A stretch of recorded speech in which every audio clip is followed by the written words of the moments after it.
வேதத்தை திருப்பிக் கொள்ளுங்க. கலாத்தியர் 6ஆம் அதிகாரம் எடுங்க. கலாத்தியர் 6ஆம் அதிகாரம் எடுத்துக்கொள்ளுங்க. இந்த நாட்களில் 2ஆம் வருகைக்காக நம்மை ஆயத்தப்படுத்தி கொள்ள என்னெல்லாம் செய்ய வேண்டும்? ஆண்டோடைய வருகை சமீபித்து விட்டது. அதற்கான அடையாளங்கள் தீவிரமாய் நடந்து கொண்டிருக்கிறது.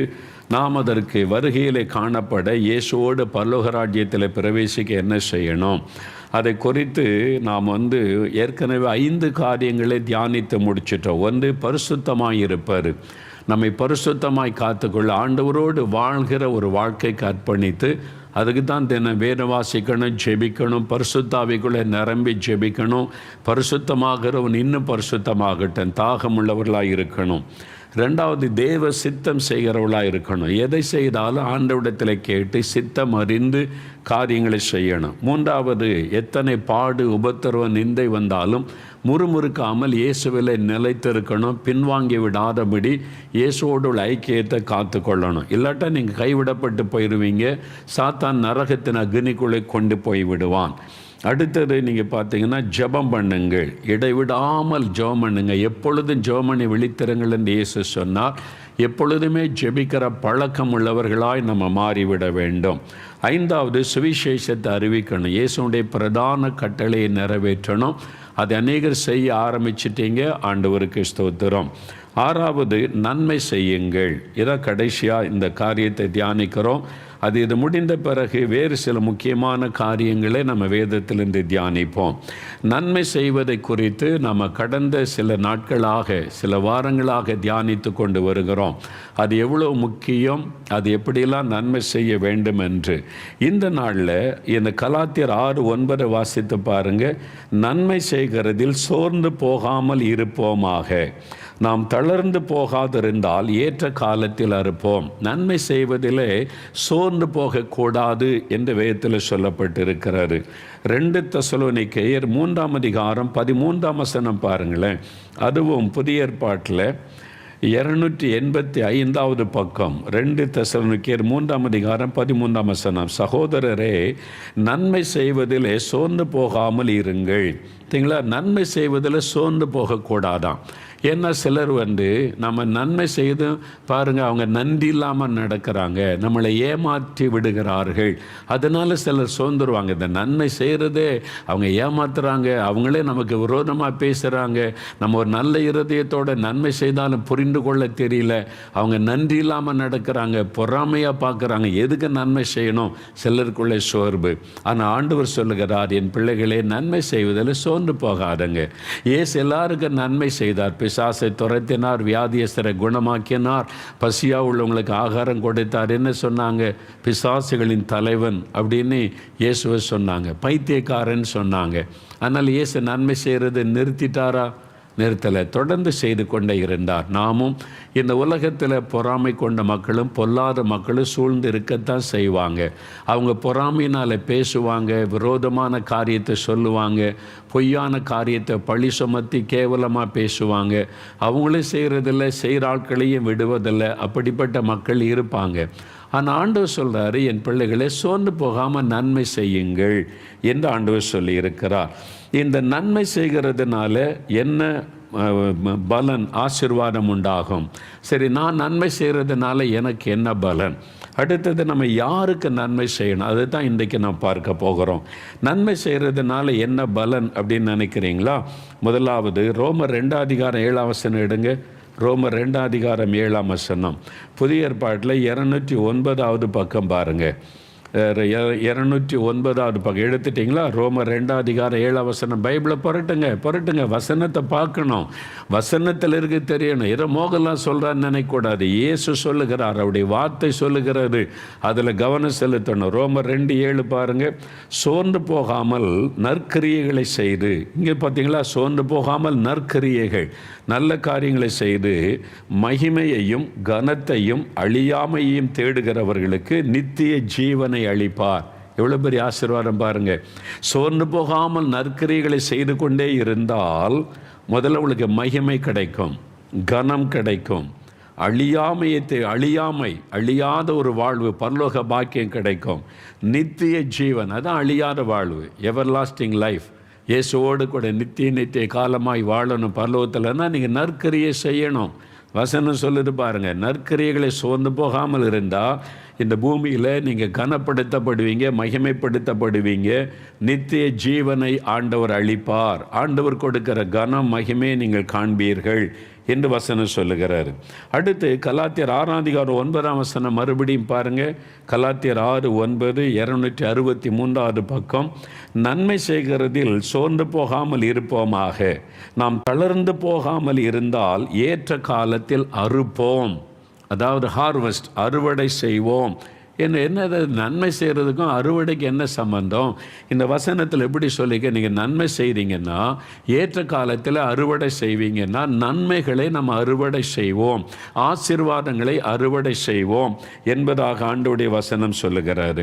என்ன அறுவடை செய்வோம்? நீதிமொழிகள் 19:17 எடுங்க. வேத புஸ்தகத்தில் நீதிமொழிகள் 19:17 புரட்டுங்க. பழைய ஏற்பாட்டில் சங்கீதத்துக்கு அடுத்த வருடத்தில் நீதிமொழிகள் எடுத்துட்டிங்களா? 19:17 பாருங்கள். பழைய ஏற்பாட்டில் 779 பக்கம் 17 பாருங்கள். ஏழைக்கு இறங்குகிறவன் கர்த்தருக்கு கடன் கொடுக்கிறான், அவன் கொடுத்ததை அவர் திரும்ப கொடுப்பார். நல்ல வசனத்தை கவனி. ஒரு ஏழைக்கு நீங்கள் இறங்கி உதவி செய்கிறீங்கன்னு வைங்க. ஒரு 100 ரூபா ஒரு ஏழைக்கு உதவி செய்கிறீங்க, அவங்களுக்கு ஒரு ட்ரெஸ் எடுத்து கொடுக்கீங்க, சாப்பாட்டுக்கு உதவி செய்கிறீங்க, ஒரு ஹெல்ப் பண்ணுறீங்க. ஏழைக்கு இறங்கி உதவி செய்தால் அது கர்த்தருக்கு கடன் கொடுக்குறோமா? வானத்தை பூமி உண்டாக்கின ஆண்டவருக்கே நம்ம கடன் கொடுக்குறோமா? பார்த்தீங்களா எவ்வளோ பெரிய பாக்கியம் இல்லை? ஆண்டவருக்கு நான் கடன் கொடுக்குறப்பா. ஏழைகளுக்கு உதவி செய்யும்போது தேவன் அதை எப்படி எடுத்துக்கொள்ளுகிறார்? நீங்கள் ஆண்டவருக்கு கடன் கொடுத்ததாக எடுத்துக்கொள்ளுகிறார். அது மாத்திரம் அல்ல, அவன் கொடுத்ததை அவர் திரும்ப கொடுப்பார். அந்த வாக்குத்தத்தம். நீங்கள் ஏழைக்கு உதவி செய்தால் தேவன் அதை திரும்ப கொடுப்பாராம். ஆண்டவர் நம்மை ஆசீர்வதிப்பாராம். ஆசீர்வாதமாக அதை நீங்கள் மனுஷர்கிட்ட எதிர்பார்க்காதங்க, நன்றியை எதிர்பார்க்காதங்க. நன்றி இல்லாமல் நடக்கலாம். உங்களுக்கு நன்மை பெற்றாலும் தீமையாக பேசலாம், ஒன்றும் அதை பற்றி எதிர்பார்க்காதங்க. நன்மை செய்து கொண்டே இருங்க. கர்த்தர் அதை கவனித்து அவர் உங்களுக்கு நன்மை செய்து கொண்டே இருப்பார். அவரிடத்தில் இந்த ஆசீர்வாதம் வரும். அதுதான் அறுவடை. ஆசீர்வாதத்தை அறுவடை செய்வது. ஏற்ற காலத்தில் அறுப்பீர்கள் என்று சொன்னால் எல்லாத்துக்கும் ஒரு ஏற்ற காலம் இருக்குல்ல. 3 மாத பயிர் இருக்குது, அதை போட்டால் 3 மாதம் கழித்து அறுவடை பண்ணலாம். 4 மாத பயிர் இருக்கிறது, அது போட்டால் 4 மாதம் கழித்து தான் அறுக்க முடியும். 1 வருஷ பயிர் இருக்கிறத பயிர் செய்தால் 1 வருஷம் கழித்து அறுவடை செய்ய முடியும். அதே மாதிரி ஏற்ற காலத்தில் உங்களுக்கு தேவையான நேரத்தில் அந்த நன்மையை தேவன் உங்களுக்கு தருவார். நீங்கள் இரக்கம் உள்ளவங்க, இறங்கி நீங்கள் ஏழைகளுக்கு உதவி செய்கிறீங்கன்னு சொன்னால் ஆண்டவர் உங்கள் மேலே இரக்கம் வைத்து உங்களுடைய தேவைகளை ஏற்ற நேரத்தில் சந்திப்பார். இதான் அதனுடைய ஆசீர்வாதம்.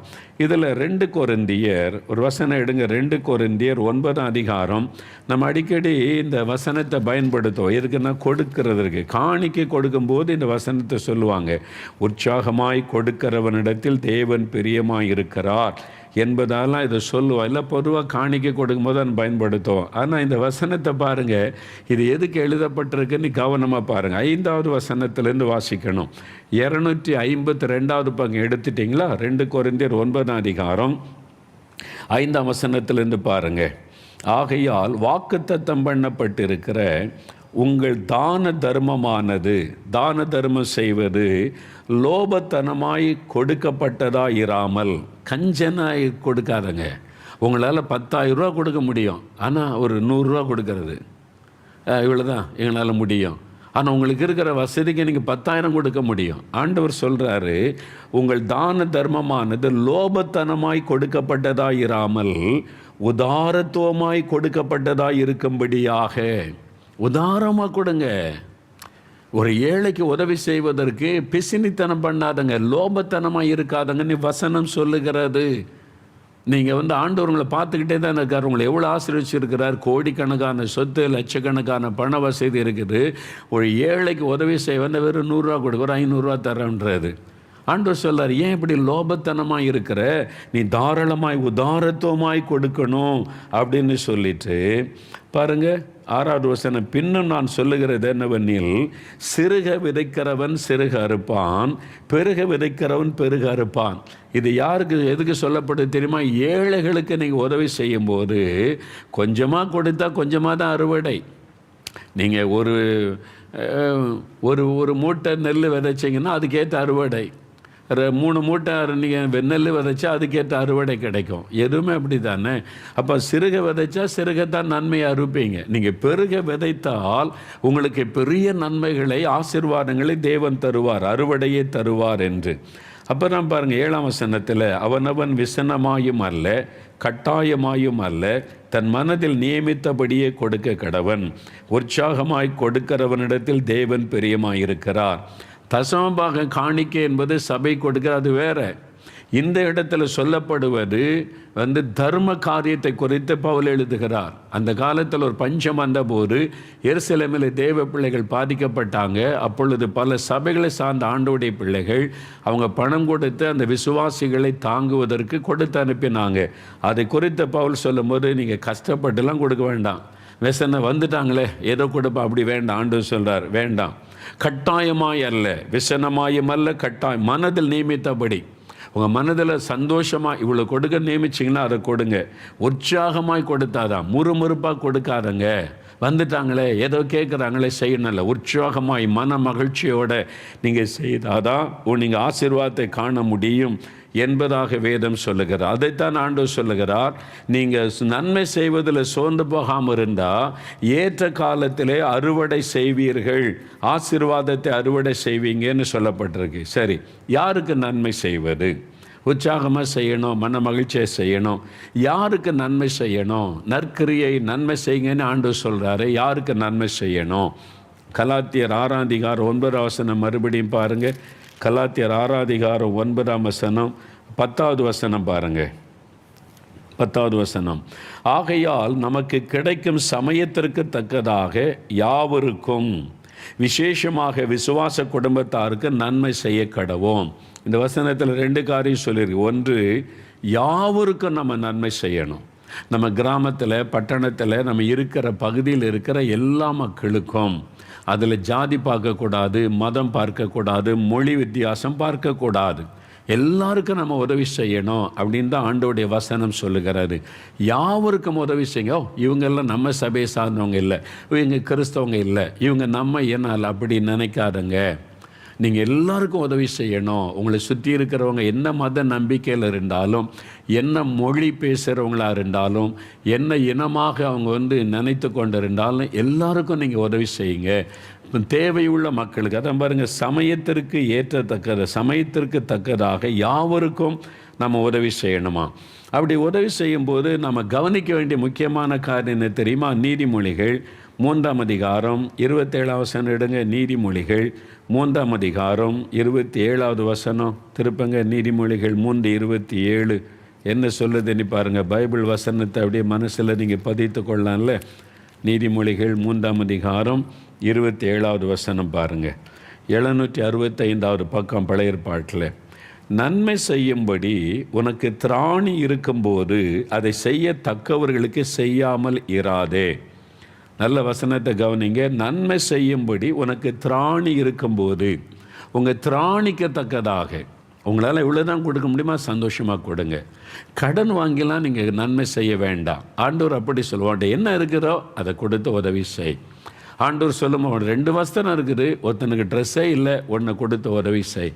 அப்படி தான் சொல்கிறாரே தவிர நீ கடன் வாங்கி செய்யி, உனக்குள்ள எல்லாத்தையும் கொடுத்துட்டு நீ சும்மா இரு, அப்படி ஆண்டவர் சொல்லவில்லை. நன்மை செய்யும்படி திராணி இருக்கும்போது, திராணிக்கு ஏற்றபடி அதை செய்யத்தக்கவர்களுக்கு செய்யாமல் இராதே என்று வசனம் சொல்லுது. செய்யத்தக்கவர்கள், திராணிக்கு ஏற்றபடி செய்யணும், செய்யத்தக்கவர்களுக்கு செய்யணும். அதாவது அதான் தமிழில் ஒரு பழமொழி சொல்லுவாங்கள்ல, பாத்திரம் அறிந்து பிச்சை போடு அப்படின்னு பழமொழி. அதுதான் வசனம். செய்யத்தக்கவர்களுக்கு செய், நீ தகாத ஆள்களுக்கு செய்யாத. ஏன் அப்படி ஆண்டவர் சொல்லியிருக்கிறார் தெரியுமா? நம்மளை ஏமாத்துறதுக்கு ஒரு கூட்டம், நீங்கள் நன்மை செய்ய ஆரம்பிச்சிட்டிங்கன்னா ஏமாற்றுறதுக்கு ஒரு கூட்டம் வருவாங்க. பொய்யா சொல்லுவாங்க, அவங்களுக்கு தேவையே இருக்காது, அவங்க வந்து ஏழையாக கஷ்டப்படுற மாதிரி நடிப்பாங்க, அது மாதிரி. அதனால் செய்யத்தக்கவர்களா, இவங்களுக்கு இந்த உதவி தேவையா, அதை பார்த்து நம்ம செய்யணும் என்பதாக சொல்லப்பட்டிருக்கிறார்.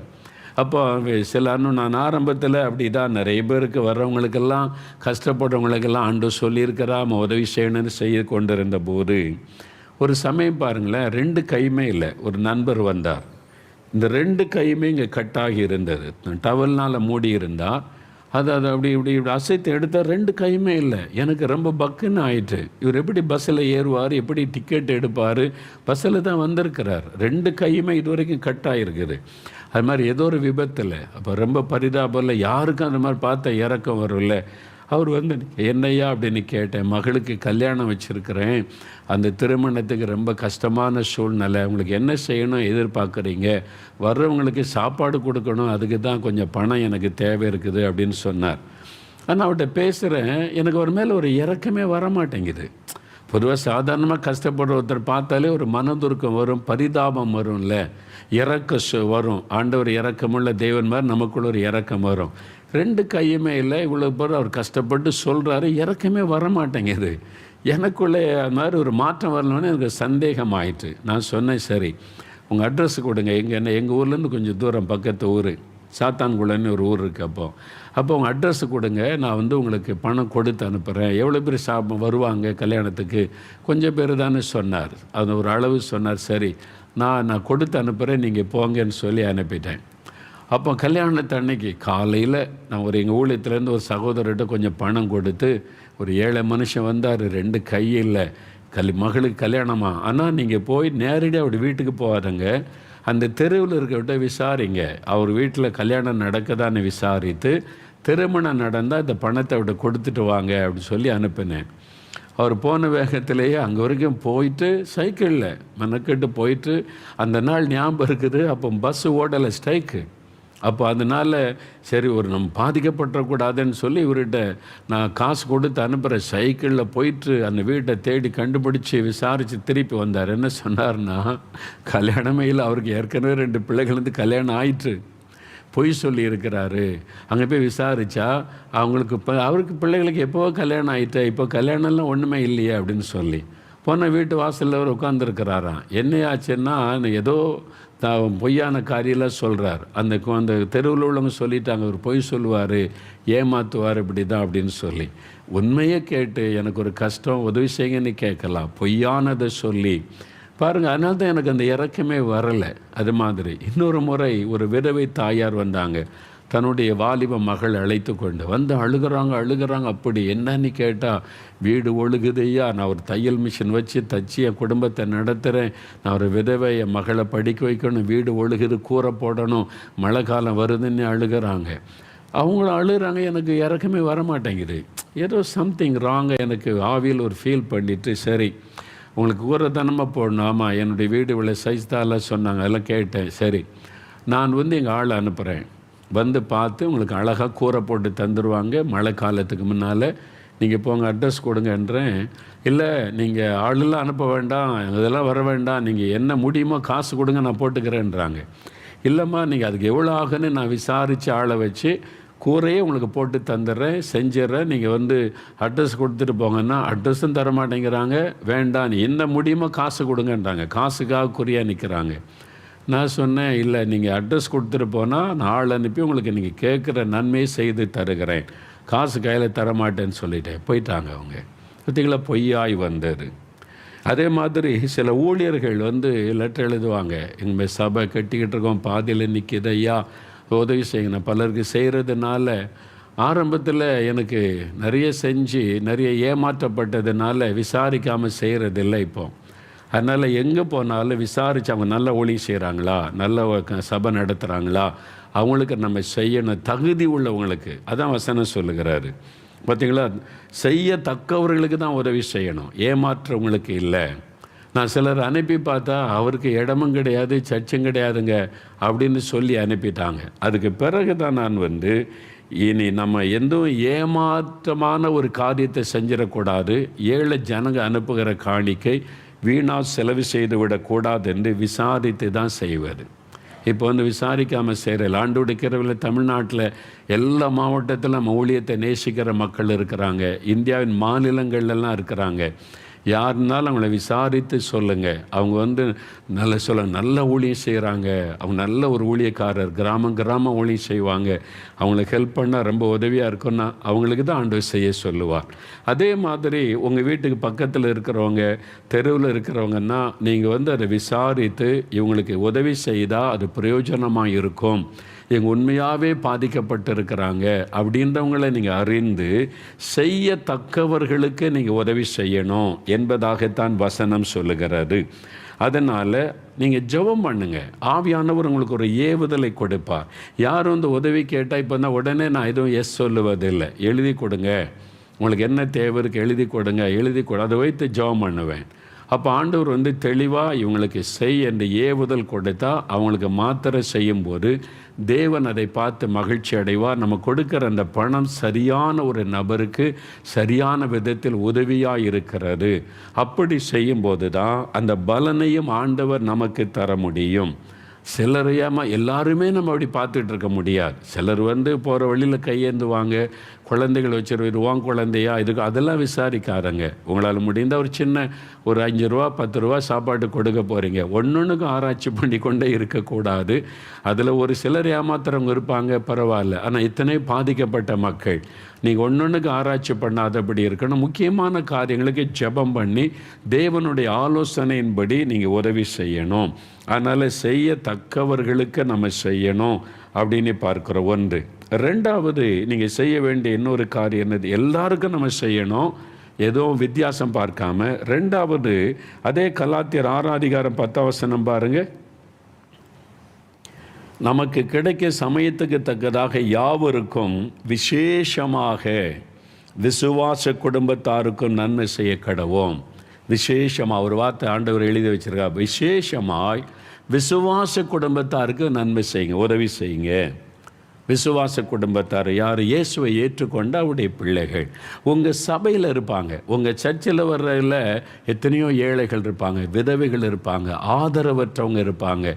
சிலர் கணவன் இருந்தும் அவங்க வியாதினால் படுக்கையில் இருப்பாங்க, அவங்க வேலை செய்ய முடியாது, சம்பாதிக்க முடியாது, அந்த ஏழை குடும்பம் தத்தளித்து கொண்டு இருக்கும். உங்கள் சபையில் இருக்காங்களா இல்லையா? ஆராதனை முடிஞ்ச பிறகு 4 பேர்கிட்ட பேசுகிறீங்களா? நீங்கள் சும்மா அப்படி ஆராதனை வர்றது, அங்கே கையை விட்டு பாட்டு பாடணும், துதிக்க வேண்டியது, வசனம் தரணும், வாக்கு தத்தம் தரணும், ஜெபிக்க வேண்டியது, முடிஞ்சவொன்னே ஓடிடுறது. ஒரு 10 பேர்கிட்ட கை கொடுத்து பேசுங்க. உங்கள் சர்ச்சில் எவ்வளோ பெரிய சபையாக இருந்தாலும் 10 பேர்கிட்ட கை கொடுத்து நீங்கள் எங்கே இருக்கிறீங்க விசாரிங்க, அன்பு காட்டுங்க. சபை என்பது ஒரு பெரிய குடும்பம், பல குடும்பங்கள் சேர்ந்த பெரிய குடும்பம். அதில் விதவைகள் இருப்பாங்க, ரொம்ப உதவி இயக்கத்தோட உதவியற்றவர் நிலைமையில் ஆதரவற்றவங்க இருப்பாங்க. நீங்கள் இப்போ அவங்க யார்கிட்டையும் கேட்க மாட்டாங்க, அவங்க கர்த்தர் மேலே விசுவாசம் வச்சுருக்கிறாங்க. நீங்கள் போய் விசாரிங்க, ஒரு 10 பேர்கிட்ட எப்படி இருக்கீங்க, குடும்பத்தில் யாரெல்லாம் இருக்கீங்க, ஆராதனைக்கு வர்றீங்களா, ரொம்ப சந்தோஷம், உங்களுக்கு ஜெபிச்சு கொள்கிறேன், அன்பை பேசுங்க. அதுக்கு தாங்க சபை. ஒருத்தர்கிட்டையும் பேசாமல் வர்றது, உட்கார்றது, எழும்பி ஓடுறது. நீங்கள் என்ன விசுவாசி? நீங்கள் மற்றவங்கள்ட்ட பேசுங்க. அப்படி ஒரு 10 பேர்கிட்ட பேசுனா தேவையில் இருக்கிற மக்களை கர்த்தர் காண்பிப்பார், ஆண்டவரை வெளிப்படுத்தி காண்பிப்பார், உங்கள்கிட்ட கரெக்டாக கைட் பண்ணுவார். அவங்க வாய் திறந்து கேட்க மாட்டாங்க, நீங்கள் விசாரித்தா அவங்களுடைய ஃபேமிலியை பற்றி அறிந்து கொள்ள முடியும். அப்போ ஆவியானவர் பேசுவார், நீ அவங்களுக்கு உதவி செய். விதவைகளுக்கு உதவி செய்யணும், ஆதரவற்ற பிள்ளைகளுக்கு உதவி செய்யணும். அதை செய்யும்போது பாருங்கள், ஆண்டவருடைய உள்ளம் மகிழ்ச்சி அடையும். அதனால் உங்கள் சபையில் யார் யார் தேவையில் இருக்கிறாங்க கவனிங்க.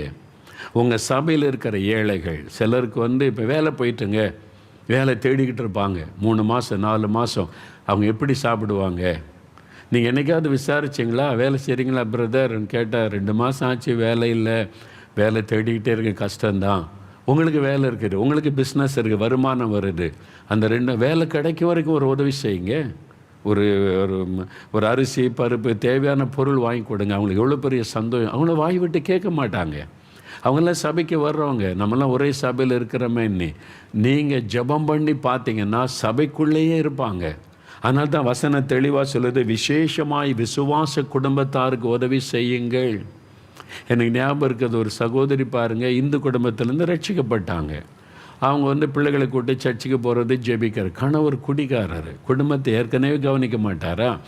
இப்போ இவர் சாக்கு போக்கு என்னென்னா, இவ கிறிஸ்தவள் ஆகிட்டா, அவள் சர்ச்சுக்கு போகிறா, அதனால் நான் இவளுக்கு ஒன்றும் தர முடியாது அப்படின்னு, எனக்கு மனைவியே கிடையாதுன்னு பிரச்சனை. கோர்ட்டில் கேஸ் போட்டார் அவர். இந்த பிள்ளைகளை படிக்க வைக்க மாட்டேன், உதவி செய்ய மாட்டேன்னு ஒதுக்கிட்டார். இந்த சகோதரி பாருங்கள், 2 சின்ன பிள்ளைகளை வைத்து கொண்டு இயேசுவை ஏற்றுக்கொண்டதுக்காக இருந்தால் கேஸ் போட்டு இவ கிறிஸ்தவள் ஆகிட்டா எனக்கு வேண்டான்றாரு. உண்மை நடந்தது. அவங்க கூப்பிட்டு நீதிபதி கேட்குறாங்க. அப்போ அவங்க சொன்னாங்க, ஐயா நான் ஒரு நோயில் ரொம்ப கஷ்டப்பட்டேன், வியாதி படுக்கையில் சாக கிடந்தேன், ஜெபம் பண்ணபோது இயேசு என்னை சுகமாக்கினார் ஐயா, இயேசுவினால் தான் நான் உயிரோடு இருக்கிறேன், அதனால் நான் இயேசு கிறிஸ்துவை விசுவாசிக்கிறேன் ஐயா, என் குழந்தைகளுக்கு நான் ஒரு தாயாக இருந்து முடிஞ்சதை செய்கிறேன். அப்போது நீங்கள் கணவர் இப்படி சொல்கிறாரு, உங்களுக்கு இயேசு வேணுமா கணவர் வேணுமான்னு கேட்குறாரு, என்னம்மா சொல்கிறீங்கன்னு கேட்டால் அவன் சொன்னாங்க, எனக்கு 2 பேரும் வேணும், இயேசுவே என்னால் விட முடியாது, என் கணவரை விட முடியாதுன்னு சொன்னாங்க. அவருக்கு பயங்கர கோபம். அவர் வேண்டாம், இவ கிறிஸ்தவள் ஆகிட்டனால நான் இந்த 5 பைசா தரமாட்டேன், வேண்டான்னு சொல்லிட்டார்.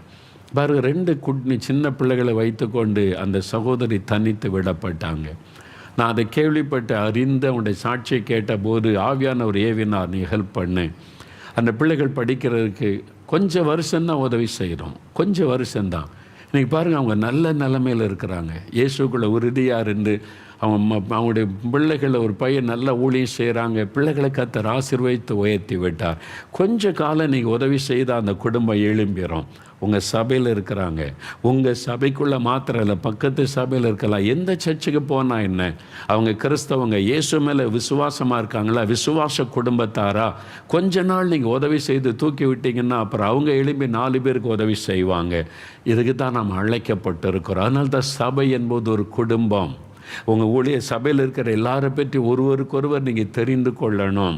அவங்க எங்கே இருக்கிறாங்க, யாரெல்லாம் வீட்டில் இருக்கிறாங்க, எப்படி அந்த குடும்பம் நடக்குது கவனித்து ஆண்டவர் உங்களுடைய உள்ளத்தில் பேசுவார், உதவி செய் என்பதாக.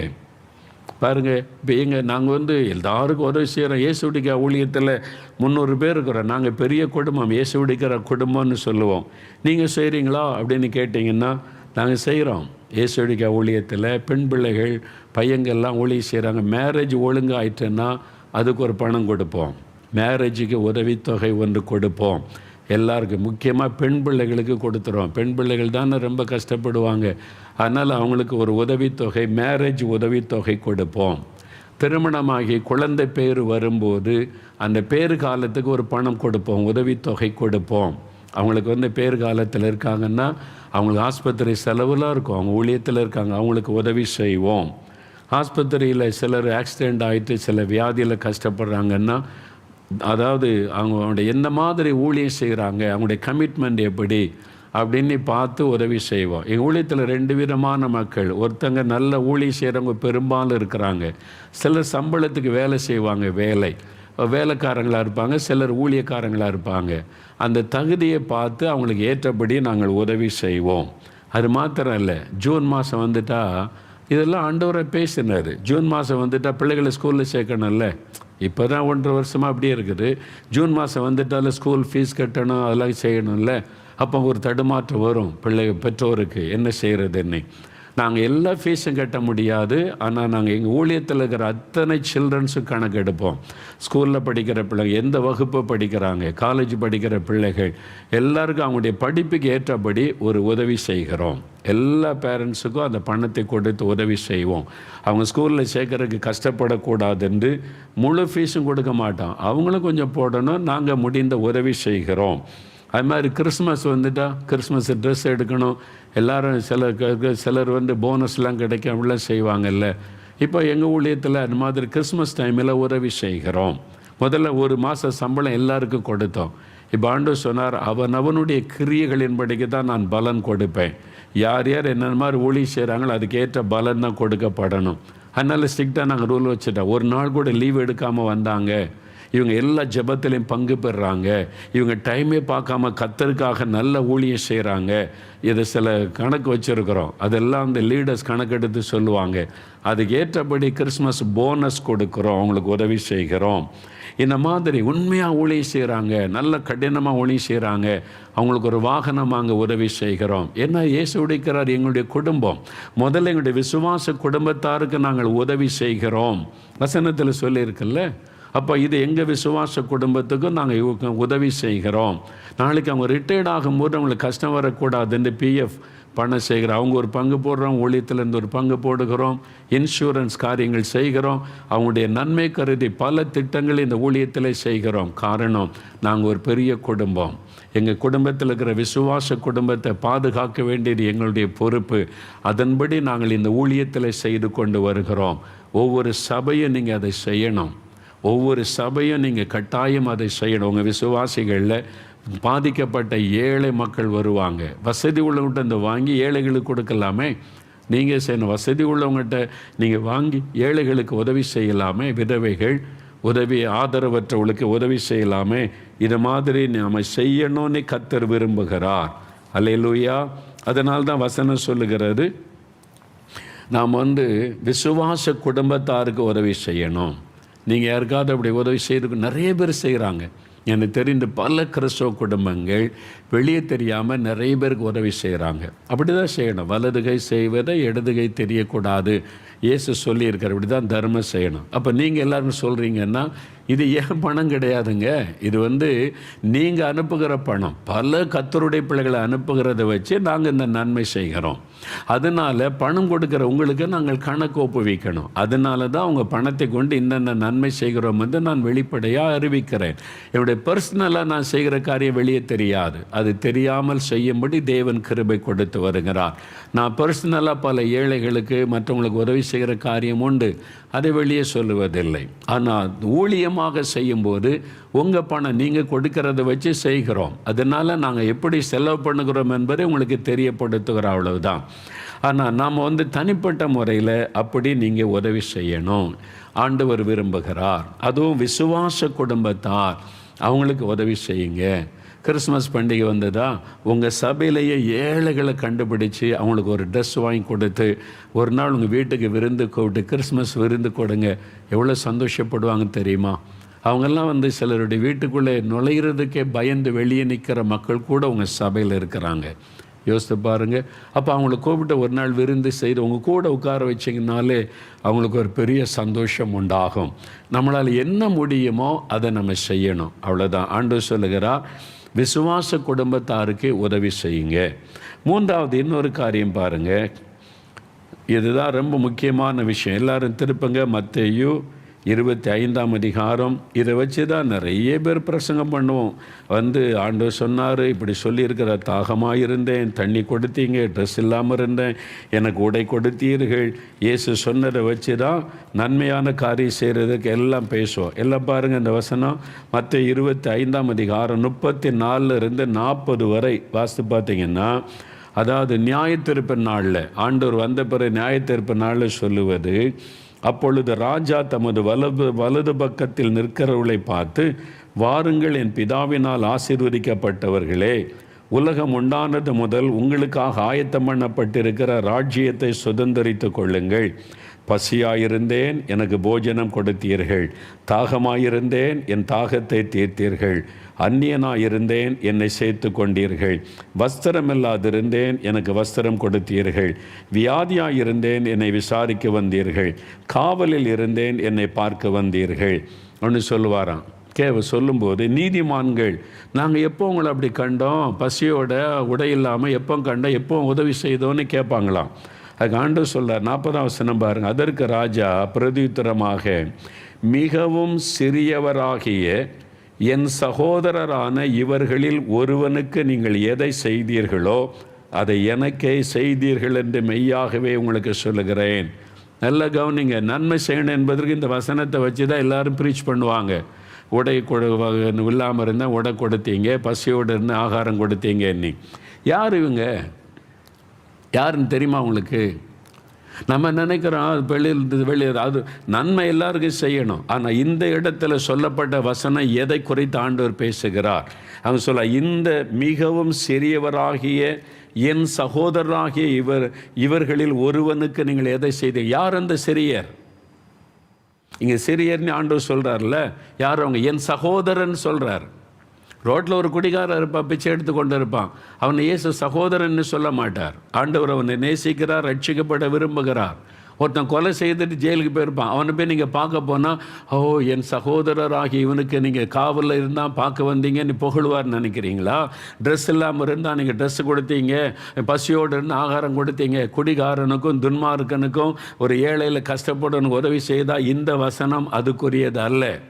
நல்லா அறிந்து கொள்ளுங்க. அப்போ யார் இந்த சிறியர்? ஆண்டவர் சொல்றார்ல, மிகவும் சிறியவராகிய என் சகோதரரான இவர்களில் ஒருவனுக்கு எதை செய்தீர்களோ எனக்கே செய்தீர்கள். இந்த இடத்துல யாரை இயேசு குறிப்பிடுகிறார்? அவருடைய ஊழியர்கள். நல்லா அறிந்து கொள்ளுங்க. இந்த வசனத்தை எடுத்து எல்லாரோட ஒப்பிட்டு பேசாதங்க. தர்மம் செய்கிறது, ஏழைகளுக்கு உதவி செய்கிறது, இந்த வசனத்தை ஒப்பிட்டு பேசாதங்க. இது only for the servant of God, தேவனுடைய ஊழியம் செய்கிறவங்க. அதுக்கு மத்தேயு 10:42 எடுங்க, அங்கே தான் விளக்கம் இருக்கிறாரு. மத்தேயு 10:42 பாருங்கள். 16வது பக்கம் எடுங்க புதிய ஏற்பாட்டில். சீஷன் என்னும் நாமத்தின் நிமித்தம், யாருங்க? இயேசுனுடைய சீஷர்கள். சீஷன் என்னும் நாமத்தின் நிமித்தம் இந்த சிறியரில் ஒருவனுக்கு ஒரு கலசம் தண்ணீர் மாத்திரம் குடிக்க கொடுக்கிறவனும் தன் பலனை அடையாமற் போகான் என்று மெய்யாகவே உங்களுக்கு சொல்லுகிறேன். அப்போ யார் இந்த சிறியர்? சீஷர்கள். இயேசுவை பின்பற்றி அவருடைய ஊழியத்தை செய்கிறவங்க, சுவிசேஷம் அறிவிக்கிறவங்க. மத்தேயு 25 சொல்லப்பட்ட எல்லாருமே சுவிசேஷத்தை அறிவிக்கிறவர்கள். இவங்க ரோட்டில் பொறுத்தவருக்கு ட்ரெஸ்ஸு கொடுக்கறது எனக்கே கொடுத்தீங்கன்னு ஆண்டவர் சொல்ல மாட்டார். அது சீஷர்கள் என்கிற சிறியர். வசனத்தில் தெளிவார், என் சகோதரர்கள். அவருடைய சீஷர்கள் தான் சகோதரர்கள். அவங்களுக்கு உதவி செய்யும் போது அது ஆண்டவருக்கு செய்கிற மாதிரி என்று தான் ஆண்டவர் குறிப்பிடுகிறார். நல்லா அறிந்து கொள்ளுங்க. அது எல்லாமே சுவிசேஷத்தை நிமித்தம், தேவனுடைய ராஜ்யத்தை கட்டுவது நிமித்தம். சீஷர்கள் என்றால் சுவிசேஷத்தை அறிவிக்கிறவர்கள். இப்போ தெருவாக பிரசங்கம் பண்ணி ஊழியம் செய்கிறாங்க. அவங்கள கூப்பிட்டு ஒரு வேளை உணவு கொடுங்க. ஐயா நீங்கள் சாப்பிட்டீங்களா? இல்லை காலையிலேருந்து ஊழியம் செய்கிறையாம்பாங்க. அவளை கூப்பிட்டு ஒரு சாப்பாடு கொடுங்க. அது இயேசுக்கு செய்கிற மாதிரி. ஒரு சுவிசேஷகன் அவர் ஊழியம் செய்கிறாரு, தெருவா பிரசங்கம் பண்ணுறார், ஆண்டவருக்கு சொல்ல அவர் கூப்பிட்டு ஒரு ட்ரெஸ் எடுத்து கொடுங்க. அது ஆண்டவருக்கு செய்கிற மாதிரி. ஒரு பாஸ்டர் ஊராக தெரிந்து சுவிசேஷம் அறிவிக்கிறார். அவரை கூப்பிட்டு, ஐயா நீங்கள் எங்கள் வீட்டில் சாப்பிட்டு போங்க அப்படின்னு அவங்களுக்கு உதவி செய்யுங்க. அது இயேசுக்கு செய்த மாதிரி. சுவிசேஷத்தை நிமித்தம் காவல் இருக்கிறவங்க, திருடிட்டு போனவனை ஜெயிலில் இருக்கிறவனை பார்க்க போனால் என் சகோதரனை பார்க்க வந்தீங்க, அது எனக்கே செய்த மாதிரி ஆண்டவர் சொல்ல மாட்டார். ஒரு ஊழியத்தின் நிமித்தம், சுவிசேஷத்தின் நிமித்தம் ஒருவனை லாக்கப்பில் வச்சுருக்க, ஜெயிலில் வச்சுருக்கேன்னா அவங்கள போய் நீங்கள் பார்த்து ஆறுதல் சொல்லும்போது இயேசுவையே நீங்கள் பார்க்க வந்த மாதிரி. அதான் அது கருத்தம். அநேக வருஷத்துக்கு முன்னால் ஒரு நல்ல போதகர் எனக்கு தெரியும், அவங்க சபையில் நடந்த ஒரு பிரச்சனையில் அவர் கைது பண்ணி ஒரு குற்றச்சாட்டு சொல்லி ஜெயிலில் வச்சுட்டாங்க. நான் கேள்விப்பட்ட பிறகு எனக்கு ரொம்ப துக்கம். நான் அவரை பார்க்க போனேன். ஜெயிலில் ஒரு சபை போதகர் ஜெயிலில் வச்சுருந்தாங்க. நான் போய் அவரை பார்க்க போனேன். என்னையா ஆச்சு அப்படின்னு கேட்டேன். பொய்யான குற்றச்சாட்டு. ரொம்ப மனம் உடைஞ்சிரு. அவர் சொன்னார், பிரதர் ஒருத்தருமே என்னை பார்க்க வரல, என்னுடைய சபையாரோ என்னுடைய மேல் இடமோ யாருமே என்னை பார்க்க வரல, என் உடன் ஊழியர்கள் ஒரு போதகர் கூட வரல, நீங்கள் என்ன அவருக்கு ரொம்ப ஒரு ஆறுதல். அதுதான் ஆண்டவர் சொல்கிறார். சுவிசேஷத்தின் நிமித்தம், ஊழியத்தின் நிமித்தம் ஒருத்தர் ஜெயிலில் வச்சுருந்து அவங்கள போய் விசாரித்து பார்ப்பார். ஊழியத்தின் நிமித்தம் ஒருவர் பாதிக்கப்பட்ட ஆஸ்பத்திரியில் இருந்து அவங்கள போய் பார்த்து உதவி செய்வது, அதுதான் இயேசுவுக்கு செய்தது. நீங்கள் அறிந்து, அதுதான் பரலோகத்தில் பெரிய பலனை நீங்கள் பார்ப்பீங்க. அதை தாண்ட சொல்கிறார், என் மிகவும் சிறியவராகிய என் சகோதரரான இவர்களில் ஒருவனுக்கு. யார் சகோதரன் ஆண்டு சொல்லுவார்? நினச்சி பாருங்க. எல்லாரையும் அவர் நேசிக்கிறார். ஆனால் சகோதரர் என்று யாரை சொல்லுவார் ஆண்டவர்? அவருடைய சீஷர்கள், அவருடைய ஊழியத்தை செய்கிறவங்க, ஆத்மா பாரம் உள்ளவங்க, அவங்களுக்கு செய்தால் அது ஆண்டவருக்கு செய்த மாதிரி. உங்கள் சபைக்கு உங்களை நல்லா போதகம் பண்ண உங்கள் சபை பாஸ்டர் கூப்பிட்டு என்னைக்காவது விருந்து கொடுத்துருக்கீங்களா? அவங்களுக்கு என்னைக்காவது ஒரு ட்ரெஸ் எடுத்து கொடுத்துருக்குறீங்களா? நீங்கள் நல்லா ஊழியம் செய்கிறீங்க, எங்களுக்கு உங்களுடைய ஊழியம் ஆசீர்வாதமாக இருக்குது, உங்கள் சபை ஊழியருக்கு ஒரு ட்ரெஸ் எடுத்து கொடுத்து அவங்கள வாழ்த்தி இருக்கிறீங்களா? அது இயேசுக்கு செய்கிற மாதிரி. அவங்க பாதிக்கப்பட்டால் நீங்கள் போய் விசாரிக்கும் போது இயேசுவை விசாரிக்கிற மாதிரி. அதைத்தான் ஆண்டவர் மத்தேயுல சொல்லுகிறார். சும்மா ஏழைகளுக்கு கொடுத்தேன் பரலோகத்துக்கு போயெல்லாம் நினைக்காத, போக முடியாது. ரட்சிக்கப்படணும், அபிஷேகம் பெறணும், பரிசுத்தமாக வாழணும், அவருக்கு நல்ல இருதயத்தோடு நன்மை செய்யணும். அதுவும் இந்த மாதிரி இயேசுடைய சீஷர்களுக்கு உதவி செய்யணும். அவங்க தான் பரலோகத்தில் பலன். நீ ஜெபமும் பண்ணுறதில்ல, ஆத்துமாதமும் செய்கிறதில்ல, பணத்தை வச்சுக்கிட்டு ஏழைகளுக்கு உதவி செய்கிறேன், பரலோகத்துக்கு போன ஆண்டவர் என்னை கூப்பிடுவார், நீ வா, ஏழு நான் பசியாக இருந்தேன், சாப்பாடு கூப்பிடவே மாட்டார். அது இந்த உலகத்திலே பலன் கிடைச்சிடும், அவ்வளோதான். பரலோகத்தில் பலன் கிடைக்காது. நீ ஏழைகளுக்கு உதவி செய்தியா, கர்த்தர் திரும்ப கொடுப்போம், உலகத்திலே தந்துடுவார். அது இங்கே உலகத்தில் இந்த பலன் அடைந்து தீர்ந்துருவீங்க. பரலோகத்துக்கு போகணுமானா ஊழியத்தின் மீது கரிசனையோடு ஆத்தும ஆதாயம் செய்கிறவங்க, தேவனுடைய ராஜ்யத்தை கட்டுறவங்க, சுவிசேஷத்தை அறிவிக்கிறவங்களுக்கு உதவி செய்தால் பரலோகத்தில் உங்களுக்கு பலன் பெருகும். அறிந்து கொள்ளுங்க. அப்போ அவருடைய சீஷர்கள் அவருடைய நாமத்தை அறிவிக்கிறவங்க மேலே நீங்கள் அதிகமாக கவனம் செலுத்தணும். உண்மையாக ஊழியம் செய்கிறவங்க, ஏமாத்துறவங்கள, ஊழியக்காரன்ற பேரில் சும்மா ஏமாற்றி கொண்டு ஊழியமே செய்யாமல் ஊர் சுற்றி கொண்டு இருக்கிற சுவிசேஷங்கள் இருக்கிறாங்க, பாஸ்டர்மார் இருக்கிறாங்க, பிஷப்மார்கள் இருக்காங்க. ஒரு நயா பைசாக்கு பிரயோஜனம் கிடையாது. ஒருத்தருக்கு சுவிசேஷம் சொன்னது கிடையாது, ஒருத்தரை ரட்சிப்புகளை நடத்துவதில்லை. வெறுமனை அங்கி போட்டு கொண்டு பாஸ்டர் என்று சொல்லிக்கொண்டு செய்கிற ஒரு சிறு கூட்டம் இருக்கிறார். எல்லாரும் அல்ல, பெருங்கூட்டம் நல்லா பாடுபட்டு உழைத்த ஊழியம் செய்கிறாங்க. ஒரு சிறு கூட்டம் ஏமாற்றுகிறவங்க சுற்றி தெரிகிறாங்க. இதை சொல்லி வயிறு தான் உடைய தேவன், வைத்த பிழைப்புக்காக அவங்களுக்கு செய்தால் ஆண்டவர் சொல்லுவார், நீ ஏமாத்துறவனுக்கு ஏன் கொடுத்த, நீ அவனுக்கு கொடுத்து அவனை கள்ளன் ஆக்கிட்ட, உனக்கு தரம் இடரல் ஆயிட்டான் அப்படின்னு உங்கள் பலனே இல்லாமல் போயிடும். நீங்கள் நல்ல தேவனுடைய ராஜ்யத்தை கட்டுகிற பணிக்கு கொடுத்தாதான் பரலோகத்தில் அது அங்கீகரிக்கப்படும். நீங்கள் கள்ளனுக்கும் துன்மார்க்கனுக்கும் கள்ள தீர்க்கதரிசிக்கும் கள்ள போதகனுக்கும் ஏமாற்றுகிற பொய்யனுக்கும் நீங்கள் கொடுத்த ஊழியத்தை கொடுத்தேன்னு ஆண்டவர் சொல்லுவார், இது ஏன் பங்கில் வரல, பரலோகத்தில் வரலன்னு சொல்லிடுவார். அதனால் யாருக்கு செய்கிறீங்க, அவங்க என்ன செய்கிறாங்க, நீங்கள் கொடுக்குற பணத்தை வைத்து, அதை வைத்து தேவனுடைய ராஜ்யத்தை கட்டுறாங்களா, 4 பேருக்கு சுவிசேஷம் சொல்கிறாங்களா, அது மூலம் ஆத்மா ரட்சிக்கப்படுறாங்களா, கவனித்த உதவி செய்தால் அப்போ ஆண்டவர் சொல்வார், இந்த சிறியரில் ஒருவனாகிய என் சகோதரனுக்கு நீங்கள் செய்தீங்க. ஏமாத்துறவனை சகோதரன் சொல்ல மாட்டார். அவங்க பிசாசின் ஊழியக்காரர் என்று பைபிள் இருக்குது, சாத்தானுடைய ஊழியக்காரர்கள். அவங்க கள்ள தீர்க்க தரிசனம் சொல்கிறவங்க, கள்ள போதகர்கள், கள்ள சகோதரர்கள், கள்ள ஊழியர்கள், சாத்தானுடைய ஊழியத்தை நிறைவேற்றவங்களும் இயேசுவின் பெயரை சொல்லிக்கொண்டு அவங்க வேடம் அணிந்து கொண்டு சுற்றி தெரிகிற அநேகர் இருக்கிறாங்க. அவங்களுக்கு நீங்கள் காணிக்கை கொடுத்து உதவி செய்தீங்க, இருக்கிறதை இழந்து போயிடுவீங்க. அதனால் நீங்கள் யாருக்கு செய்யணும்னு கவனிக்கணும். உங்களுடைய பணம் வீணாகி விடக்கூடாது. அதனால தான் பாருங்கள், நாங்கள் எல்லாத்தையும் நீங்கள் கவனிக்கிறாரு. நீங்கள் நல்ல ஏழை ஊழியக்காரங்க எத்தனையோ பேர் தெருக்களில் பிரசங்கம் பண்ணுவாங்க. இப்போ எனக்கு தெரிந்த நிறைய சுவிசேஷங்கள் ஊழியக்காரங்க இருக்காங்க. உண்மையாக ஊழியம் செய்கிற பாஸ்டர்மார் தெரியும், எனக்கு உண்மையாக ஊழியம் செய்கிற நல்ல சுவிசேஷங்கள் தெரியும். அவங்க கஷ்டப்பட்டு ஊழியம் செய்கிறாங்க. கிறிஸ்மஸ் டைமில் அவங்களுக்கெல்லாம் கூப்பிட்டு ஒரு புது ட்ரெஸ்ஸு கொடுத்து ஒரு கிஃப்ட் கொடுத்து உற்சாகப்படுத்துவது உண்டு. அது ஒரு பெரிய சந்தோஷம். நீங்கள் கர்த்தருடைய ஆவியினால் ஏவப்பட்டு சரியான ஆளுக்களுக்கு செய்கிற அவங்களுக்கு ஒரு சந்தோஷம் வரும். அதனால தான் நீங்கள் ஜெபிக்கணும், ஆண்டவரே நான் இவருக்கு செய்யலாமா அப்படின்னு. கர்த்தரே உங்களை வழி நடத்துவார், கைட் பண்ணுவார்.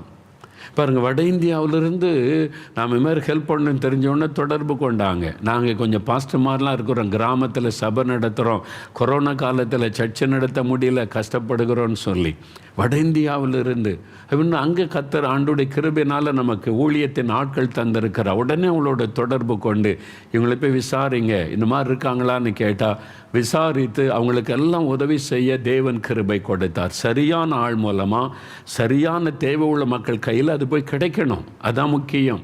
இடையில ஏமாற்றி விடுகிற மக்கள் இருக்கிறாங்க, அதில் நீங்கள் கவனமாக இருக்கணும்.